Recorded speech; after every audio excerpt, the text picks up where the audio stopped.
বলিউডের তিন তারকা শাহরুখ খান, অজয় দেবগন আর টাইগার শ্রফ এবার আইনি বিপাকে। পান মশালার বিজ্ঞাপনের কারণে তাদের বিরুদ্ধে উঠেছে গুরুতর অভিযোগ। কেশর থাকার দাবি কি সত্যি, নাকি এটা শুধু বিজ্ঞাপনের চমক? আজকের ভিডিওতে জানবো পুরো ঘটনা। ঘটনার সূত্রপাত অজয়পুরের বাসিন্দা যোগেন্দ্র সিং বলিউনের অভিযোগ থেকে। তার দাবি, শাহরুখ, অজয়, টাইগার যে পান মশালার বিজ্ঞাপন করছেন তাতে প্রতিটি দানায় কেশর থাকার কথা বলা হয়েছে, কিন্তু বাস্তবে কি সেটা সম্ভব?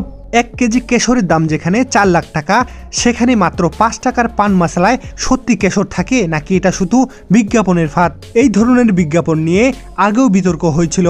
সমালোচনার মুখে পড়ে অজয় কুমার সরে দাঁড়ান, কিন্তু শাহরুখ, অজয় ও টাইগার এখনও এতে যুক্ত।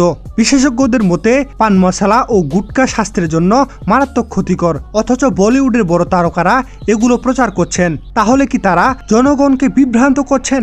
এই অভিযোগের ভিত্তিতে শাহরুখ, অজয় ও টাইগারকে 19 মার্চের মধ্যে হাজির হতে বলেছেন।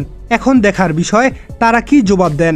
আপনারা কি ভাবছেন, বলিউডের তারকাদের এই ধরনের বিজ্ঞাপন করা উচিত, নাকি এটা শুধু চুক্তির জন্য করেছেন? কমেন্টে জানাতে ভুলবেন না। এই বিতর্কে শেষ কোথায় যাবে সেটা সময়ই বলবে। তবে এমন আরো আপডেট পেতে চ্যানেলটিতে সাবস্ক্রাইব করুন, ভিডিওটি লাইক দিন এবং শেয়ার করুন। দেখা হবে পরবর্তী ভিডিওতে।